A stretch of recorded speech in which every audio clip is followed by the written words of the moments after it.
내가 산을 향하여 눈을 들리라. 나의 도움이 어디서 올까? 나의 도움은 천재를 지으신 여호와에게서로다. 여호와께서 너의 출입을 지금부터 영원까지 지키시리로다. 아멘. 새해를 주시고 신년 첫 주일 하나님 앞에 나와 예배드릴 수 있으니 감사합니다. 새해에도 베풀어 주실 은혜를 기대하며 예배하오니 우리 예배를 받아 주시옵소서.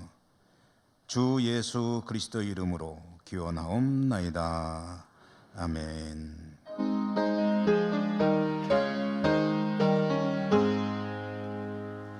만복의 근원 하나님, 온 백성 찬송 드리고, 저 천사여 찬송하세. 찬송 성부 성자 성령.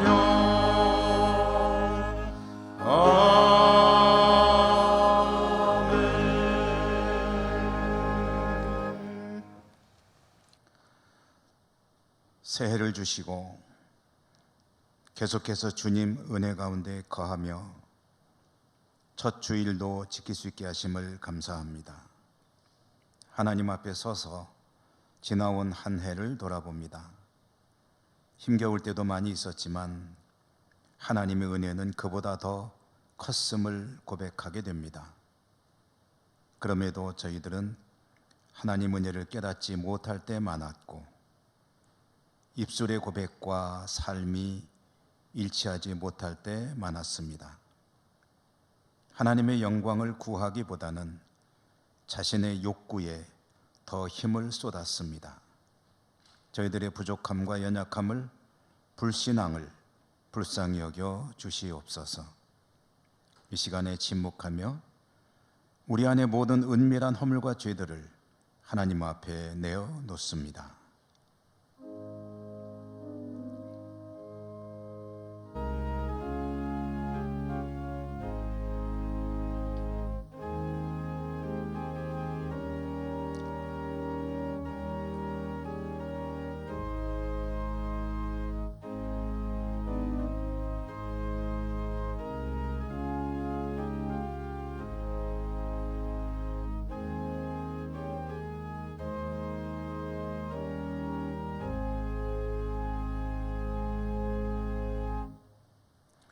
그런즉 누구든지 그리스도 안에 있으면 새로운 피조물이라. 이전 것은 지나갔으니 보라 새 것이 되었도다. 아멘. 찬송하리로다. 하나님 곧 우리 주 예수 그리스도의 아버지께서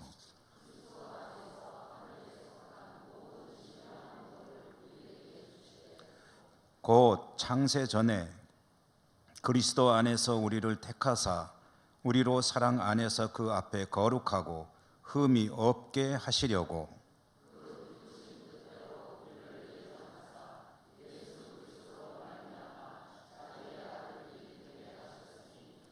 이는 그가 사랑하시는 자 안에서 우리에게 거저 주시는 바 그의 은혜의 영광을 찬송하게 하려는 것이라.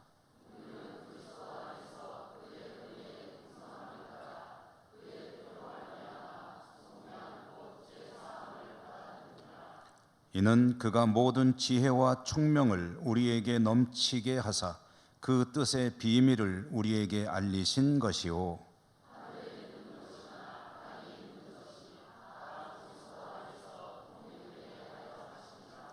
모든 일을 그의 뜻의 결정대로 일하시는 이의 계획을 따라 우리가 예정을 입어 그 안에서 기업이 되었으니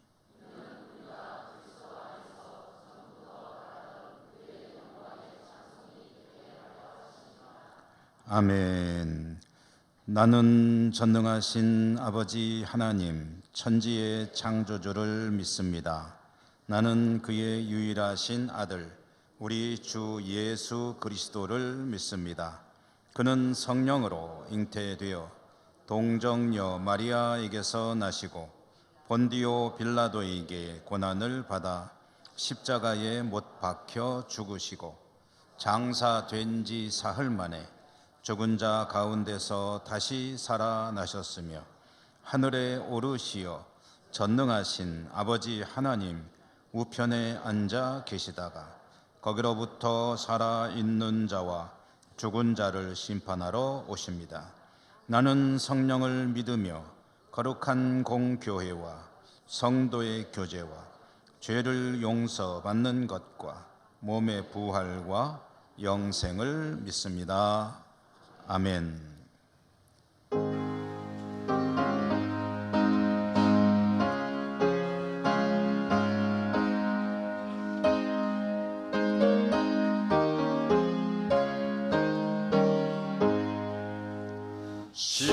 시온의 영광이 빛나는 아침, 어둡던 이 땅이 밝아오네.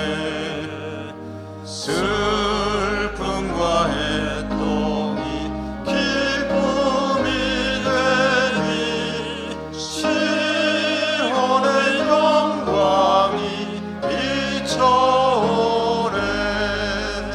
시온의 영광이 빛나는 아침, 매였던 종들이 돌아오네. 오래전 선지자 꿈꾸던 복을 만민이 다 같이 누리겠네. 오아라 광야에 화초가 피고 말랐던 시냇물을 놓네. 이 산과 저 산이 마주쳐 울려 주 예수 은총을 찬송하네. 땅들아 바다야 많은 섬들아 찬양을 주님께 드리어라.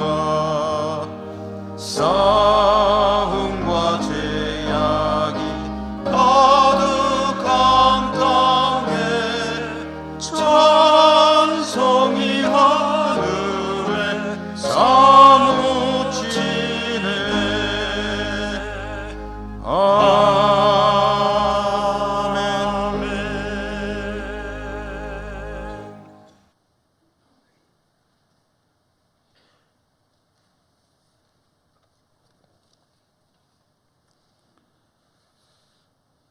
인간의 생사화복과 인류 역사를 주관하시는 창조주 하나님 앞에 새해 첫째 줄 예배 자리로 저희들을 인도하심을 감사드립니다.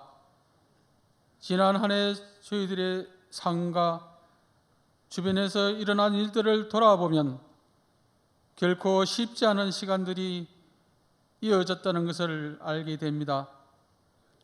그러한 가운데서도 하나님의 보이지 않는 손길과 은혜로 여기까지 올 수 있었습니다. 금년에도 우리 성도들이 매 순간 깨어 있어 주와 동행하는 삶으로 죄악을 멀리하고 사랑으로 서로 용서하고 주께 인정받고 영광 돌려서 모두가 복받고 믿음이 더 깊어지는 그 어느 때보다도 뜻깊은 한 해가 되게 인도하여 주시옵소서. 세상을 보며 사람을 볼 때 실망뿐이지만 전능하신 하나님을 바라보며 이 믿음 끝까지 지키며 증거하는 삶으로 희망을 가져봅니다. 교회에서 모두가 사정이 많지만은 맡기진 소임들을 힘이 지나도록 묵묵히 충성하며 우리에게 힘이 되고 본이 된 귀한 일꾼들이 우리 곁에 있어서 감사드립니다. 새해에도 모두가 맡겨진 직분에 변함없이 충성할 수 있도록 믿음과 힘을 주셔서 우리 예천교회 공동체가 더욱 안정된 가운데 선한 영향력을 가지고 선교와 나눔에 최선을 다할 수 있도록 간섭하여 주시옵소서. 우리 모두가 작은 예수가 되어 주변 이웃과 어려운 가운데 있는 교우들의 삶을 돌아보며 작은 일이라도 사랑을 실천하는 데 열심히 낼 수 있도록 도와주시옵소서. 하나님의 은혜로 점차 자리를 잡고 가는 정부와 정치계에 함께하여 이 나라 지도자들이 하나님을 경외하며 국민들의 신뢰를 받는 생산적인 정치를 잘할 수 있도록 인도하여 주시옵소서. 아직도 분단국가로 늘 불안한 상황에 살아가는 이 나라의 안위를 지켜주시고 철옹성 같은 북한 땅에 긍휼을 베푸사 조만간에 큰 변화가 일어나도록 역사하여 주시옵소서. 세계적으로 전쟁과 큰 자연재앙이 끊임없이 일어나는 지구촌을 불쌍히 여겨주셔서 평화와 안전의 한 해가 되게 인도하여 주시옵소서. 물질적 풍요와 문명의 이기로 교만하여 하나님을 잊어버리고 멀리하는 현 세대가 겸손히 경건과 절제의 삶으로 돌아서서 창조주 하나님부터 버림받지 않게 하소서. 오늘도 귀한 말씀을 준비하여 선포하시는 목사님께 성령님 함께 하셔서 속히 건강을 회복시켜 주시고 오랜 목회 사역을 잘 마무리하는 한 해가 되게 은혜를 베푸시고 생명의 말씀을 전가하는 데 부족함이 없게 하소서. 하나님의 선한 능력과 손길이 예배에 참석한 성도님들에게 늘 함께 하셔서 모두가 주의 일에 열심을 낼 때에 기쁨과 감사하는 삶의 은혜를 체험하게 하소서. 변함없이 봉사하며 영광 올려드리는 호산나 찬양대원을 축복하여 주시고 정성을 다해 준비한 아름다운 찬양을 기쁘게 받아주시기를 간절히 바라며 우리 주 예수 그리스도의 이름으로 기도드립니다. 아멘.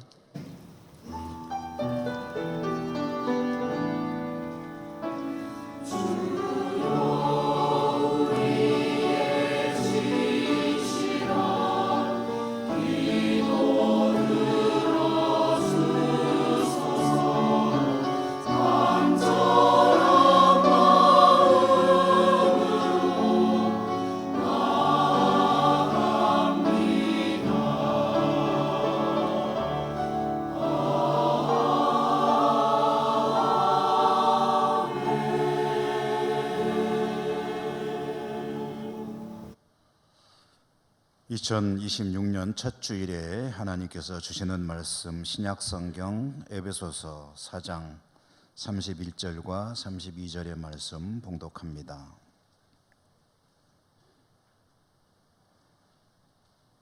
너희는 모든 악독과 노함과 분냉과 떠드는 것과 비방하는 것을 모든 악의와 함께 버리고 서로 친절하게 하며 불쌍히 여기며 서로 용서하기를 하나님이 그리스도 안에서 너희를 용서하신과 같이 하라. 아멘.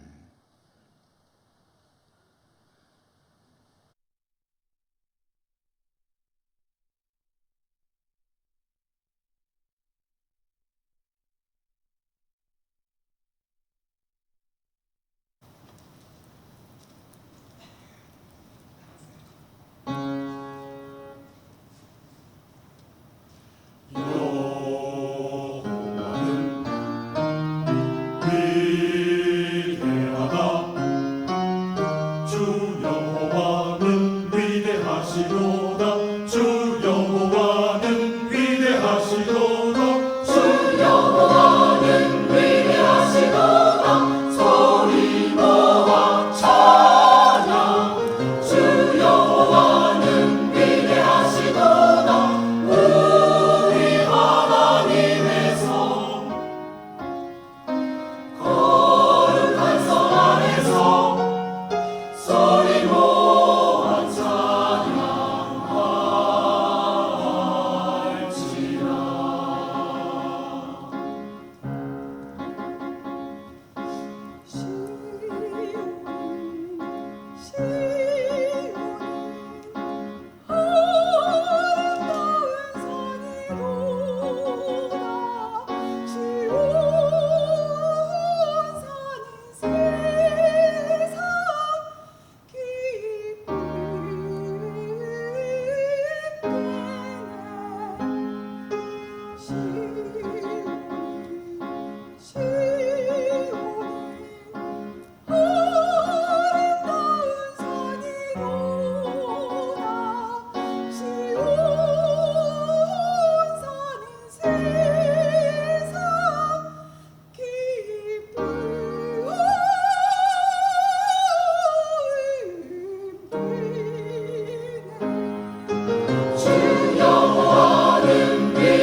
주의 성전 안에서 주의 성전 안에서 주 사랑을 생각하나이다 주의 사랑을 생각하나이다 주의 성전 안에서 주의 성전 안에서 주 사랑을 생각하나이다 주의 사랑을 생각하나이다 주 성을 인하여 찬양 땅 끝까지 울리게 하시네 주의 바른 독립로 오신도다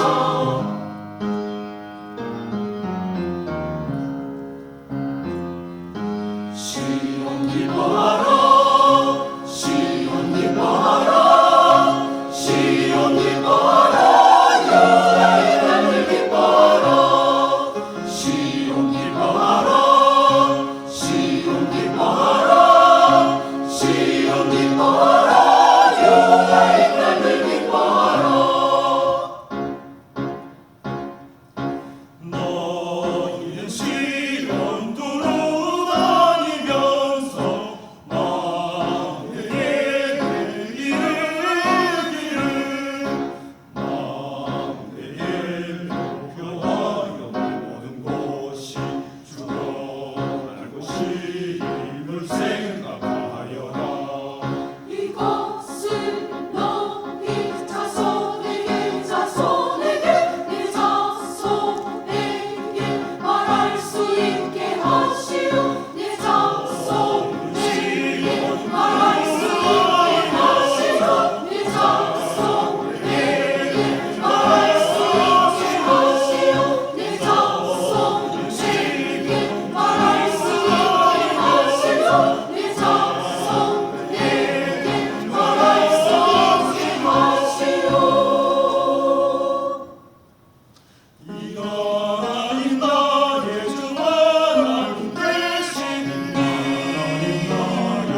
아멘.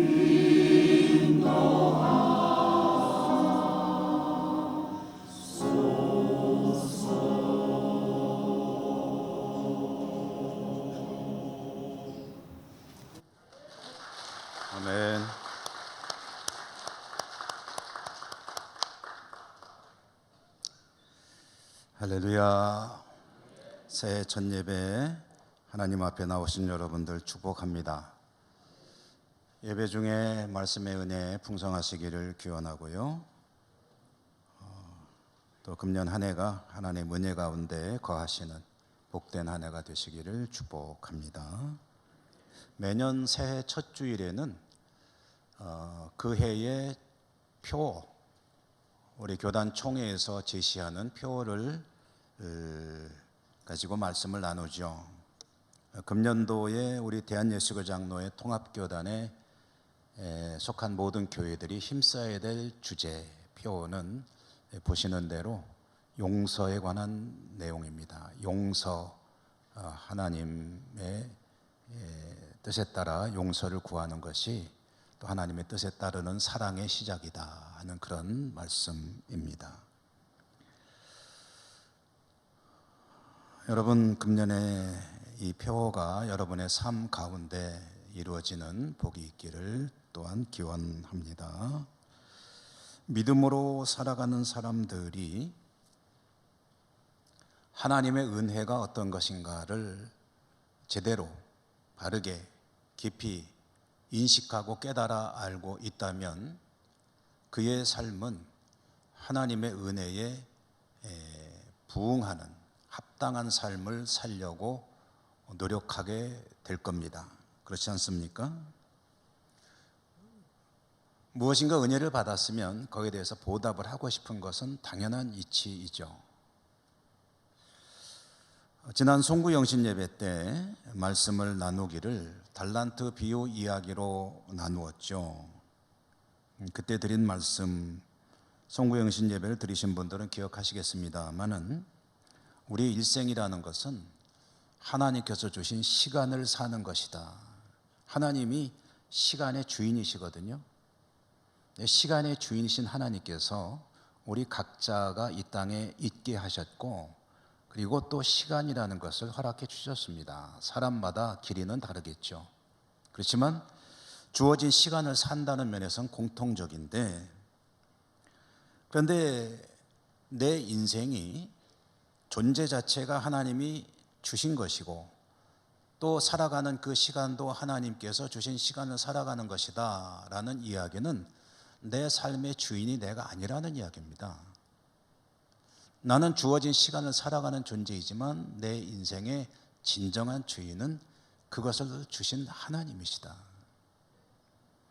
그러므로 그 사실을 깨닫게 되면 주인 되시는 하나님의 뜻에 잘 부응하는 삶을 살려고 노력하게 되겠죠. 내 인생이 하나님의 선물이고 더하여 죽음으로 갈 수밖에 없었던 내 인생을 주 예수 그리스도께서 십자가에 자신을 죽이심으로 구원의 은혜를 베풀어 주셨기에 이제 하나님도 볼 수 있고 하나님의 은혜 가운데 살아갈 수 있다는 것을 깨닫는다면 그 하나님의 은혜에 합당한 삶을 살기 위해서 노력하는 것이 당연한 것이 아니겠는가. 주님의 은혜를 아는 이들이 주님의 기대에 부응하며 주님 보시기에 좋으신 삶을 살아가는 것을 합당한 삶이라고 표현한다면 그 합당한 삶이 이루어질 때 자연스럽게 맺혀지는 것을 열매라고 할 수가 있을 것입니다. 우리들은 하나님의 은혜를 잘 알고 있기 때문에 하나님의 은혜에 합당한 열매를 맺고 싶어 하고 또 맺으려고 노력하는 삶을 추구하죠. 여러분 그렇지 않으십니까? 어떻게 하면 하나님이 나를 통해서 더 기뻐하시고 영광을 받으실까? 내 삶 가운데 하나님 기뻐하실 열매를 어떻게 하면 조금이라도 더 맺을 수 있을까? 이것이 우리의 중요한 관심사가 되는데, 그러면 구체적으로 하나님이 기뻐하시는 열매 맺는 삶이라고 할 때 그 열매는 무엇을 가리키는 겁니까? 라고 질문해 본다면 성경 속에서 답을 찾아야 되겠죠. 여러 말씀들을 가져올 수 있을 겁니다. 그 중에서 하나만 제시해 본다면 사도행전 1장 8절은 대표적인 말씀이라고 할 수 있을 겁니다. 성령 임하시면 권능을 받게 된다. 권능 받은 너희들은 땅끝까지 이르러 내 증인이 되리라 하는 이 말씀. 그 속에서 하나님이 기대하시는 우리들의 삶의 열매는 무엇입니까? 증인된 삶을 사는 거죠. 복음의 증인으로 사는 겁니다. 나를 통해서 하나님의 나라가 확장되어 가는 거죠. 이렇게 복음의 증인으로 사는 일이 중요한 열매 맺는 삶이라고 한다면 그 못지않게 또 중요한 것이 있습니다. 요한복음의 말씀으로 주님의 음성을 들어보고 싶은데요. 요한복음 13장 34절과 35절의 말씀을 보면 여러분 스크린 보고 같이 한번 읽어보실까요? 읽습니다. 시작. 새 계명을 너희에게 주노니 서로 사랑하라.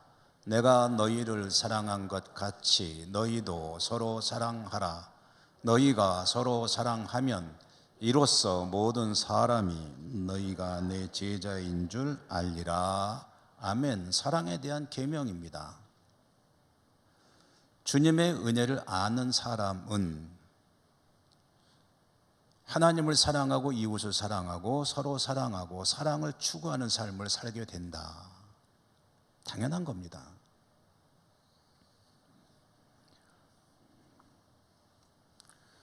서로 사랑하라고 하니까 그러면은요, 그럼 사랑은 무엇을 하라는 거예요? 구체적으로 어떤 것이 사랑하는 삶입니까?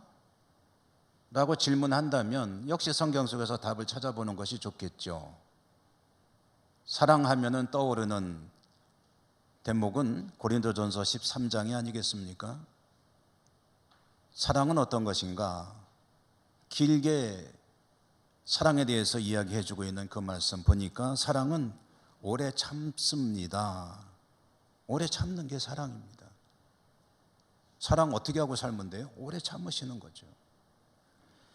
온유한 겁니다. 시기하지 않고 자랑하지 않고 교만하지 않고 무례 행치 않고 자기 유익을 구하지 않고 등등등등등 이어지는 사랑의 구체적인 실천 내용들.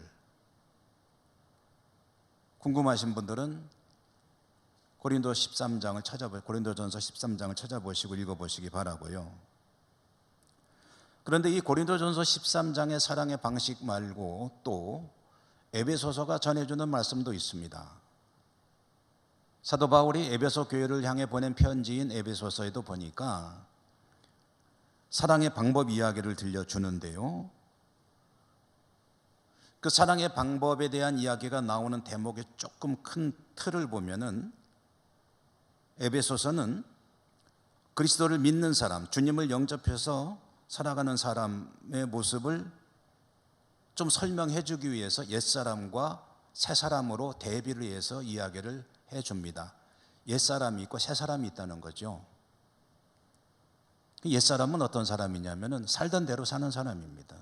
새사람은 살다가 주님을 만난 이후에 그 삶이 바뀌어버린 사람을 의미합니다.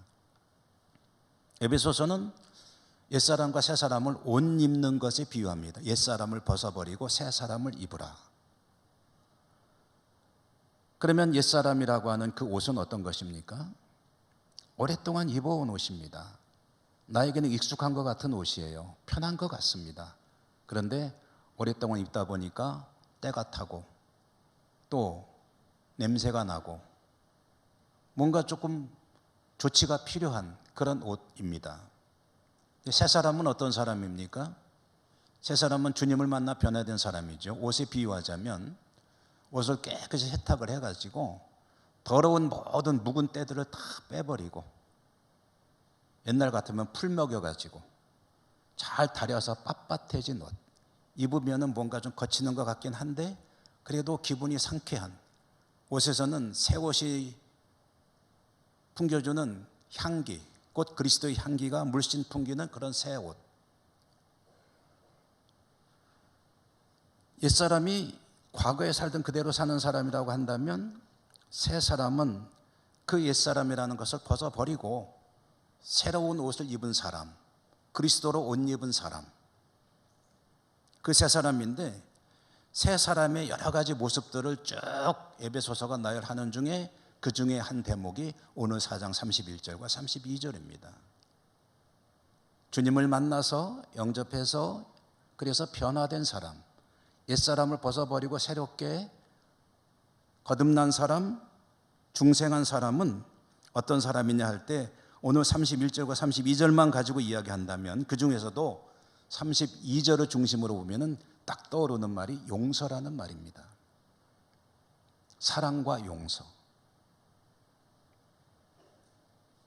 그래서 말씀을 이어본다면 주 예수 그리스도를 나의 구주로 영접하여 그 은혜가 너무나도 감사하고 너무나도 큰 것이기에 주님 보시기에 좋은 삶을 살아가겠다고 힘쓰는 사람은 무엇에 집중하는 사람이냐? 사랑하는 사람이요. 그 사랑의 방법은 용서라는 것이다. 에베소서가 들려주는 이야기입니다. 그리고 금년도에 용서, 그것이 사랑의 시작입니다. 실천해 봅시다 하고 우리 교단에 속한 모든 교회들이 저 표어를 내걸게 된 것입니다.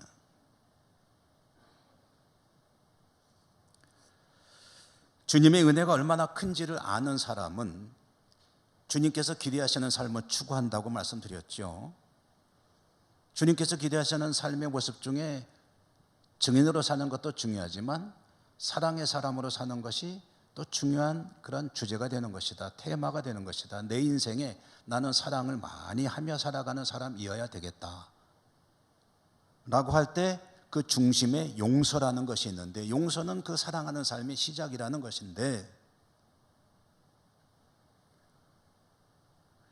그럴 수 있기 위해서요, 여러분 꼭 기억해야 될 일이 있습니다. 하나님 은혜에 합당한 삶을 추구하는 사람은 하나님의 은혜가 얼마나 큰 것인지를 아는 사람이고 그걸 절실하게 깨달을수록 그 삶을 추구하게 될 겁니다. 그렇다면 용서할 수 있는 사람은 어떤 사람이냐 하면은 내가 얼마나 큰 죄를 지은 자인데 하나님의 은혜로 용서를 받았는가를 기억하는 사람입니다. 쉽게 말씀드릴까요? 내가 얼마나 흉악한 죄인인데 하나님께서 용서해 주셨나, 그걸 알게 되면 그러면 웬만한 거는 용서할 수 있는 사람이 된다는 거죠. 이 이야기를 직설적으로 잘 들려주는 비유 이야기가 마태복음 18장에 나옵니다. 주님이 들려주신 이야기예요. 1만 달란트 빚진 종의 이야기. 여러분 많이 들어보셨지만 한번 정리해 볼까요? 한 임금이 있고 한 종이 있습니다. 어쩌다 그랬는지 모르겠는데 이 종이 임금에게 빚을 졌는데 그 빚이 얼마냐 하니까 1만 달란트라고 합니다. 1만 달란트가 얼마나 될지 궁금하시죠? 요즘 가치로 환산해 볼 때 얼마쯤 될 것이냐, 금액이 얼마냐는 사실 중요한 건 아니에요. 그래도 대충 억지로라도 해보면 수조 원에 이르는 돈입니다. 수조 원. 뭐 하다가 그렇게 엄청난 빚을 졌는지 모르겠지만 이 이야기가 가지는 1만 달란트의 뜻은 뭐냐면 갚을 수 없는 빚이라는 얘기입니다. 돈이 얼마냐가 중요한 게 아니고 갚을 수 없는 빚을 진 종이 있는데 임금에게 빚은 갚아야 되지 않습니까? 채권자는 돈을 받아야죠. 임금이 그 종을 부른 겁니다. 야, 돈 갚아. 그런데 그걸 어떻게 갚냐는 거예요. 갚을 길이 없는 빚이라는 거죠. 그래서 말씀에 보면 이 종이 생각하기를 자기 전 재산을 다 팔고 가족들을 다 노예로 갖다가 바친다 해도 갚을 수 없는 빚이라는 거예요. 해결이 안 돼요. 그렇지만 어떡합니까? 당장 다 팔 수도 없고 가족을 다 내놓을 수도 없고 하니까 이 종이 너무나도 처절하게 임금에게 간청하는 겁니다. 어쨌든 어떻게든 갚겠습니다. 갚을 테니까 제발 조금만 더 기한을 주십시오 하고 간청을 하는데요, 그 모습을 보면서 임금이 마음이 움직였어요. 이 사람이 불쌍하다는 생각이 든 겁니다. 그래서 임금이 그 종의 빚을 그래 내가 사실 갚을 수 없는 빚이지, 내가 다 탕감해 주마 하고 빚을 탕감해 줬다는 거예요. 남의 빚 얘기하니까 별로 관심이 없으신가 봐요. 내가 그렇게 탕감받았다고 생각해 보세요. 여러분, 빚 지고 사는 게 얼마나 참 힘든 일입니까? 그런데 그 1만 달란트라는 갚을 수 없는 빚을 탕감받은 이 종이 얼마나 기분이 좋겠어요. 홀가분하겠죠. 조금 되는 빚만 갚아도 마음이 즐거운 법인데, 갚을 수 없는 빚, 계속 그 삶을 무겁게 짓누르던 그 빚이 해결이 됐습니다. 물러나옵니다. 돌아가는 길에 너무 즐거워서 막 구름 위를 걷는 기분으로 갔을 거예요. 근데 가다 보니까 거꾸로 자기한테 돈을 빌려간 사람이 저기 있는 거예요. 마주쳤습니다. 얼마를 빌려줬냐 하면은 100데나리온. 100데나리온은 얼마쯤 될까 하면은, 억지로 바꾸는 건 또 역시 약간 무리는 있겠지만 대략 요즘 화폐 가치로 하면 한 1,000만 원 정도 된다고 보시면 됩니다. 이 사람이 근데 1,000만 원도 갚을 능력이 안 되는 거예요. 아이, 여보게 나 좀 보세요. 자네 나한테 가져간 거 기한 지났잖아. 빨리 갚아야지 했더니 그 사람이 조금만 더 기다려 주십시오. 제가 꼭 갚겠습니다. 자기가 했던 걸 똑같은 말을 하는 거예요. 조금만 기다려 주십시오. 지금은 돈이 없네요. 근데 이 사람이 어떻게 했냐면은, 무슨 소리야, 안 갚어? 하더니 가서 고소해 가지고요, 감옥에다가 집어넣어버린 거예요. 근데 이 이야기를 1만 달란트 탕감해준 임금이 들었습니다. 임금이 들으니까 기가 막히죠. 여러분 같으면 어떠시겠어요? 나는 갚을 수 없는 빚, 돈으로 굳이 따져본다면 수조 원에 이르는 빚을 탕감해 줬는데, 지가 그래서 그거를 면제받은 사람인데, 가다가 돈 1,000만 원도 큰 돈이지만 어쨌든 그 정도 돈을 안 준다고 방금 은혜 받고 돌아서 가는 자리에서 자기에게 빚진 사람을 감옥에 집어넣었단 말이야. 이런, 갑자기 막 화가 나네요. 그래서 막 이 기분으로 말하면은 안 좋은 말이 나올 것 같아서 그냥, 어쨌든 여봐라, 저분을 감옥에 모셔라. 이렇게 해서 이제 거꾸로 이 사람이 이제 말하자면 모든 게 다 무효가 된 거죠. 그때 주님께서 이 이야기를 쭉 들려주셨는데요, 제자들에게 들려주시면서 하신 말씀이 마태복음 18장 35절의 말씀인데, 여러분 그 말씀을 한번 같이 보도록 하시죠. 읽어보겠습니다. 시작. 너희가 각각 중심으로 형제를 용서하지 아니하면 내 천부께서도 너희에게 이와 같이 하시리라. 아멘. 여러분,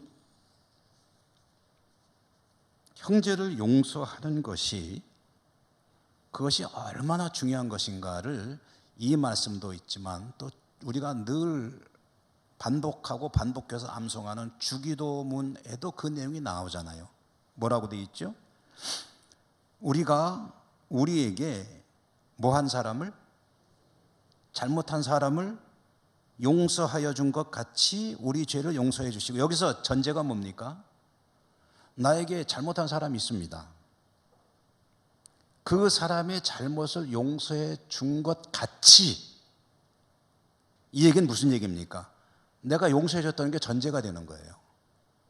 하나님, 내 잘못도 용서해 주십시오 라고 말할 수 있으려면 내가 용서하는 사람이 되어야 된다는 거죠. 오늘 18장 35절도 그 얘기 아닙니까? 너희가 각각 중심으로 형제를 용서하지 아니하면 내 천부께서도 너희에게 이와 같이 하시리라. 물론 칼같이 요거 했으니까 나도 해주고, 요거 안 했으니까 나도 안 하고, 그런 거는 아니겠지만, 그럼 하나님 앞에서 어떤 믿음의 삶을 사느냐 할 때, 사랑의 열매를 맺는 사람에게서 드러나는 가장 첫 번째 덕목이 용서하는 사람이라는 것이고,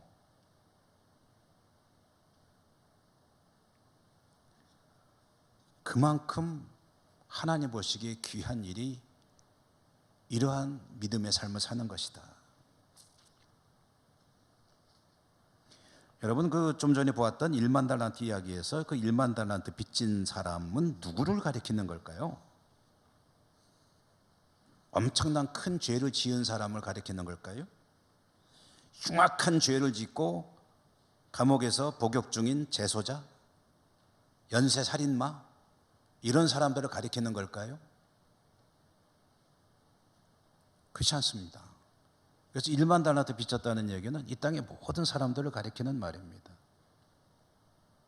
그리고 탕감받았다는 이야기는 주 예수 그리스도를 믿는 이들을 말하는 거죠. 그 중에.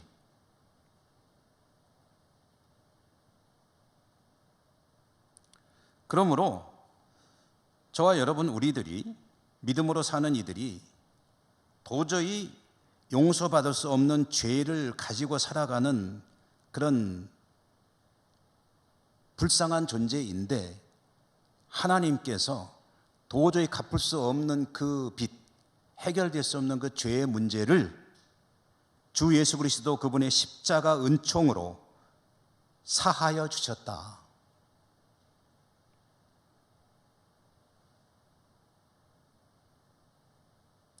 용서받은 사람들이다. 많이 들어서 알고 있는데 여러분 그 사실이 실감이 되십니까? 갚을 수 없는 빚을 탕감받았다는 사실이 내 가슴에 사무쳐 오십니까? 만약에 그렇다면은 나에게 아픔을 주었다고 해서 내 기분을 나쁘게 했다고 해서 용서하지 못할 사람은 없다 라고 말할 수 있는 것이 되겠죠. 주님을 믿는 믿음으로 살기 때문에 사랑과 용서에서 뭔가 좀 본이 될 그런 모습을 보인 분이 누구 있을까 생각을 해보는데 제일 먼저 떠오르는 분이 우리 한국교회 사랑의 원자탄이라고 별명을 가지고 있는 손양원 목사님이었습니다. 손양원 목사님, 애양원에서 정말 성자의 삶을 살고 특별히 우리에게 유명한 사건, 자신의 두 아들을 비참하게 처참하게 살해한 그런 공산주의자를 아들로 입양해서 안재선이라고 하는 사람, 목회자가 되게 하고 그의 아들도 목회자가 되게 하고 대를 이어서 그 안재선이라고 하는 양반은 목회자로 살아가면서 자기가 찔러 죽인 두 손양원 목사님의 아들을 형들이라고 하면서 내가 죽인 형들을 위해서라도 나는 정말 있는 힘을 다해서 하나님 뜻을 추구해야 됩니다. 나중에 천국 가서 뵐 때 그래도 면목이 있으려면 그렇게 자신의 아들을 죽인 그런 사람을 자기 아들 삼아 키워낸 손양원 목사님의 그 용서의 모습, 사랑의 모습은 일반인은 할 수 없는 일이죠. 아무리 하나님께서 용서해야 된다라고 말씀하신다고 해서 누구나 다 할 수 있느냐 하면 그건 아닙니다. 저도 아무리 생각해봐도 못할 것 같아요. 여러분 가운데 계실 수도 있겠지만 대부분의 우리 성도님들은 아유 그거 어떻게 그럴 수가 있어요 라고 대답하실 거예요.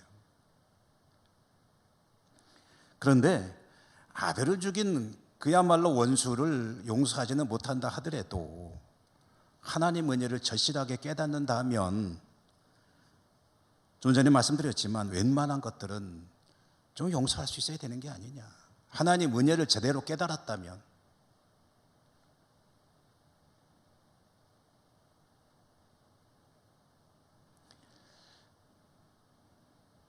용서하는 사람은요 그 상당히 그 힘들고 마음이 아프고 괴로운 일일 것 같지만 주님께서 하라고 하시니 꼭 참고 어떻게든 해야 되겠다고 할지 모르겠으나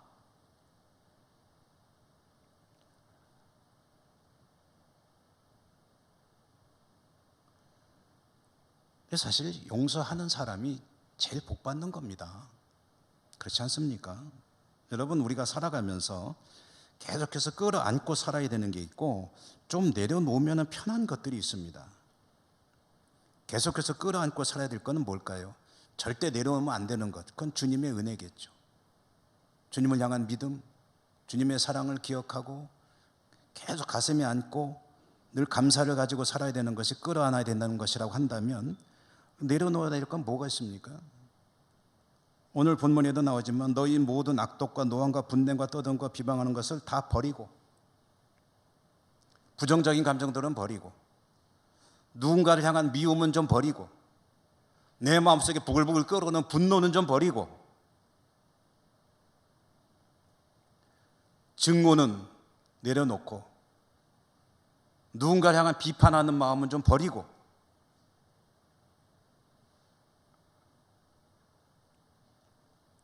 용서할 수 있고 용납할 수 있고, 나아가 주님 말씀 따라 원수도 사랑하라 하셨으니, 그를 위해 기도하라 하셨으니 사랑하고 기도하는 삶을 살아야 되겠다 하고 용서의 삶을 살아갈 때 여러분 제일 추진맞는 건 본인입니다. 생각해 보십시오. 이 안에 누군가를 향한 불편한 감정을 살아가는 게 그게 얼마나 힘든 일입니까? 부부간에도, 가족들 사이에서도, 직장에서, 심지어는 교회에서도 누군가를 향해서 불편한 마음을 가지고 있다면 수시로 마주쳐야 되는데 그 얼마나 그 삶이 힘들겠냐고요. 그거를 내려놓고 주님의 말씀에 따라서 용서의 삶을 살아갈 때 제일 수진 맞는 건 본인이라니까요. 행복합니다. 삶이 가벼워집니다.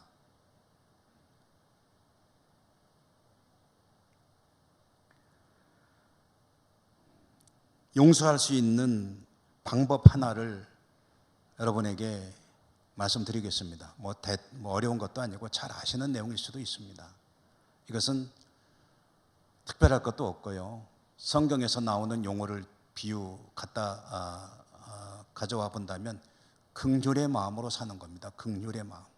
긍휼이란 말 무엇인가? 긍휼은 다른 말로 하면은 입장 바꿔놓고 보기입니다. 입장 바꿔놓고 보기. 입장. 내가 그 자리에 가보는 겁니다. 거기에 서보는 겁니다. 그게 긍휼의 뜻입니다. 내가 그 사람의 입장이 돼보는 거예요. 그 사람의 마음이 돼보는 거예요. 상황이 돼보는 거예요. 그러면 이해 못할 일은 사실은 거의 없습니다. 제가 아주 오래전에 들었던 간증 속에 한 목사님의 간증이었어요. 근데 그분이 아주 제가 한 20, 30년 전에, 한 30여 년 된 것 같아요. 들었던 그때 테이프로, 카세트 테이프로 들었던 간증의 기억을 하는데, 그분이 얼마 전에 보니까 기독교 방송에 새롭게 하소서인가 거기 또 나와서 간증을 하시던데 그 얘기를 하더라고요. 그러니까 본인 이야기입니다. 여러분에게 그 이야기를 좀 간략하게 요약해서 전해드리죠. 이 목사님이 어렸을 때 어머니가 돌아가셨어요. 어머니가 돌아가셔가지고 어린 아이인데 아버지가 재혼을 하셨어요. 새 엄마가 들어왔습니다. 근데 그 새 엄마가 이 꼬마에게 너무 모질게 한 거예요. 학대를 한 거예요. 너무 어렸을 때는 그래도 뭐 참고 살아야 되죠. 장성에서는 이분이 이제 목회자가 됐는데, 근데 그 어머니에 대한 그동안 쌓인 증오가 해결이 안 되는 거예요. 좀 심하게 표현하면 죽여버리고 싶을 정도였다. 해결이 안 되는 그 문제를 가지고 여러분 목회를 하려니 얼마나 힘들겠습니까? 본인이 강단에서 설교를 해야 되잖아요. 그 중에는 때로는 원수를 사랑하라, 그를 위해 기도하라는 말씀도 전해야 될 때가 있을 거 아닙니까?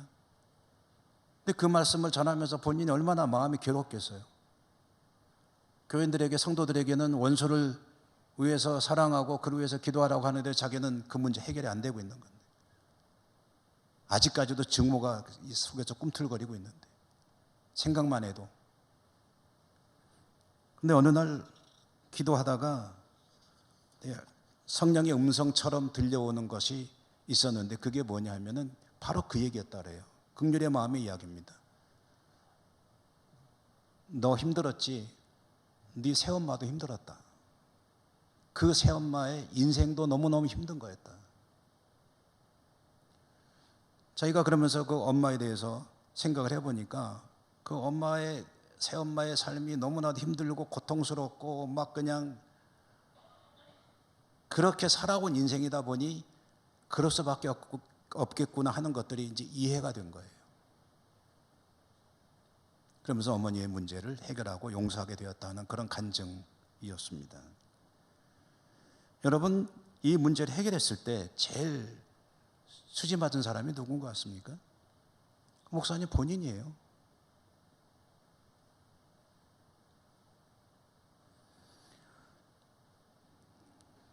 용서해야 된다고 생각하는데 혹시 용서가 안 되는 사람이 있습니까? 그 사람의 입장이 되세요. 이 사람은 도대체 왜 이렇게 살아가는 걸까? 왜 모든 사람들에게 아픔을 주는 그런 사람일까? 그의 인생을 들여다보면 거기서 답이 나와요. 그리고 그에 대해서 불쌍한 마음을 가질 수 있게 됩니다. 그게 긍휼입니다. 하나님이 이 땅을 바라보시면서 불쌍히 여기셨어요. 어느 정도냐? 뱃속의 창자가 끊어지는 것 같은 그런 아픔을 느끼고 불쌍히 여기시는 마음으로 구원의 길에 나서셨고, 그래서 그 아들을 내어주셨습니다. 그래서 구원하신 겁니다. 여러분, 금년에 여러분 복 많이 받으시기를 축복합니다. 복 많이 받으십시오. 받기 싫으세요? 많이 받으십시오. 많이 받으시는데 용서의 복을 받으시기를 축복합니다. 용서하십시오. 내가 복 받습니다. 그리고 기쁩니다. 즐겁습니다. 정신이 건강해집니다.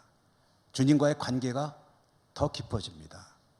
더불어 혹시 용서하지 못한 사람을 용서했을 때 그 사람을 통해서 얼마나 또 즐거움을 얻을 수 있을지, 용서는 참 복된 일입니다.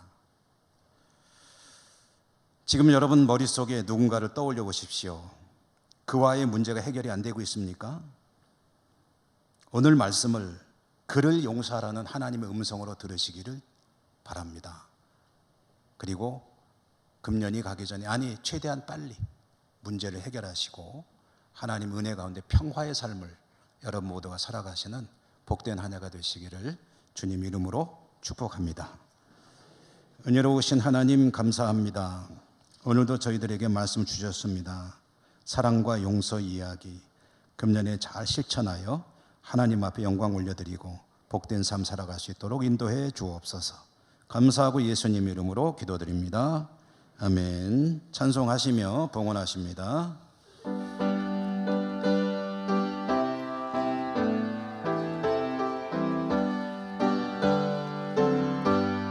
내 임금 예수 내 주여, 이제 이 주님 앞에 한없는 은혜 받고서 내 생명 모두 드리오니, 그 풍성하신 은총을 주 내게 내려주소서. 내 임금 예수 내 주여, 내 허물을 덮으시고 주 십자가에 흘리신 그 피를 믿는 마음 보소. 내 중한 죄를 사하여 참 평안한 맘 주소서. 내 임금 예수 내 주여, 주 은혜에 감격하여 한없는 감사 찬송을 내 주님 앞에 드리오며, 내 마음과 정성 다하여 늘 기뻐하며 살리라. 내 임금 예수 내 주여, 이 마음과 이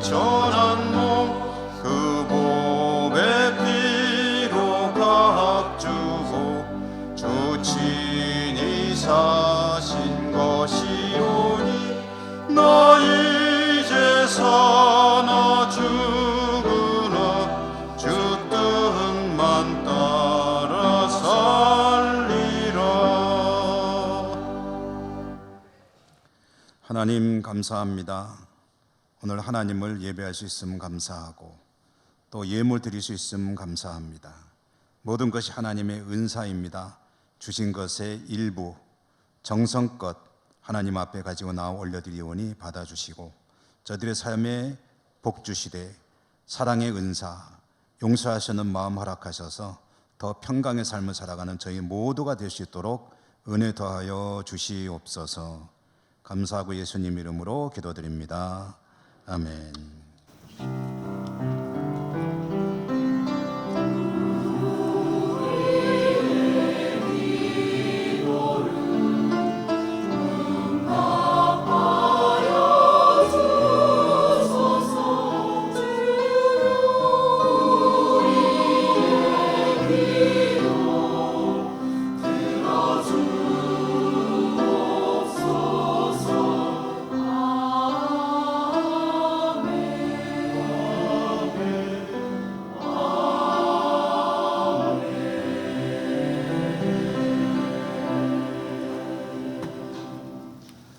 오늘 2부 예배에 등록한 새가족을 환영하고 교회 소식을 전하도록 하겠습니다.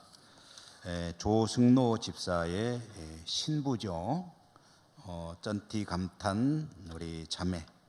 그동안의 예배를 쭉 드렸는데 아직 우리 한국어가 조금 미숙하지만 그래도 열심히 예배 드려서 너무 고맙고 좋습니다. 한번 일어나 주신 우리가 찬양으로 축복하며 환영하겠습니다.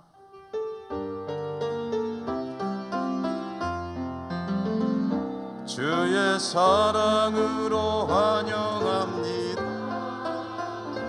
주의 사랑으로 환영합니다. 형제 안에서 주의 영광을 보내 주의 사랑으로 환영합니다. 네, 감사합니다. 교회 소식입니다. 오늘 신년주일 오후 예배는 지역장, 구역장 파송 예배이므로 임명되신 분들은 빠짐없이 참석하십사 하는 광고. 신년맞이 특별 새벽기도는 월요일부터 토요일까지 6일간만 합니다. 그러므로 우리 성도님들이 힘을 내서 참여하시면 좋겠고요. 다음 주일 오후 예배는 재직 헌신 예배입니다. 정기 재직회가 오늘 이 예배를 마친 후에 있게 되었습니다. 2025년도 결산안을 심의하겠습니다. 다음 주에 오후 예배 시에 공동회의 역시 2025년 결산안을 심의하는 공동회의입니다. 중보기도 사역자 모임은 오늘 오후 주보에 1시로 되어 있는데 시간을 조금 당겨서 12시 40분에 세미나실에서 모인다고 합니다. 예천군 기독교연합회 신년교례회 기도회 1월 8일 목요일 오후 6시 30분 호명교회에서 또 영주노회 신년 감사 예배는 1월 9일 금요일 오전 11시 성남교회에서 주보에 없는 광고입니다. 우리 원로 장로님, 문태 장로님들이 일정을 보시도록 미리 광고 드리는데요. 영주노회 원로 은퇴 장로의 신년 감사 예배가 1월 13일 화요일 되겠죠. 오전 11시 풍기 동부교회에서 있습니다. 원로 은퇴 장로님들이 기억해 주시면 되겠고요. 오늘 중식을 위해서 3여전도에 수고해 주심에 감사드리고 4분기 성경 읽기 문제 시상 오늘 오후 예배 시 있겠습니다. 또 주보에 없는 광고 하나 더 드립니다. 각 부서에서는 회계장부가 감사가 다 되었으니 장부를 찾아가십사 하는 광고입니다. 우리 곁에 계신 분들하고 인사하고 일어나겠습니다. 새해 복 많이 받으시고 강건하시고 은혜 충만하시기 바랍니다.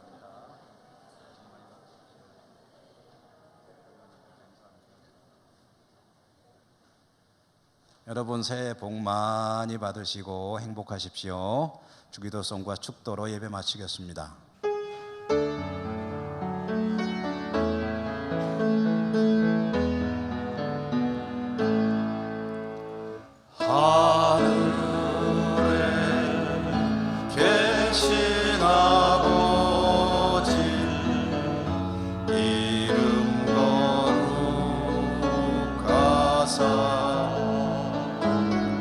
주님 나라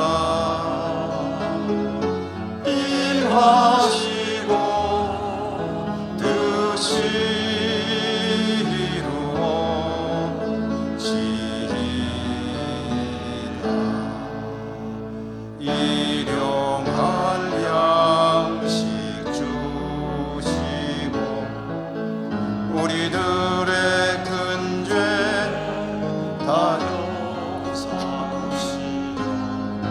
시험에 들게 마시고 악에서 구원하소서. 내게 주의 나라 주의 권세 주의 영광 영원히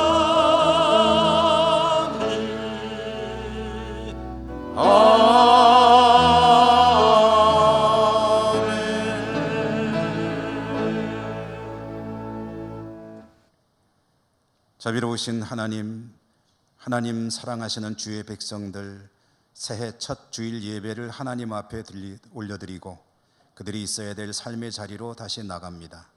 늘 동행해 주시고 지켜주시고 축복하시고 사랑의 은사 풍성하여 용서의 사람으로 살아가는 일에 승리하는 주의 백성들 다 되게 하여 주옵소서. 어려운 시대 저들의 삶 가운데 은혜 풍성히 대해 주시옵시고 각지에 흩어져 있는 우리 사랑하는 가족들에게도 하나님 복 내려 주시옵소서. 감사하고 예수님 이름으로 기도드립니다. 아멘. 주 예수 그리스도의 은혜와 하나님 사랑과 성령님 교통하심이 주의 백성들 머리머리 위에, 저들의 모든 삶의 자리 위에, 소망들 위에 이제로부터 영원히 항상 함께 하시옵기를 축원하옵나이다. 아멘.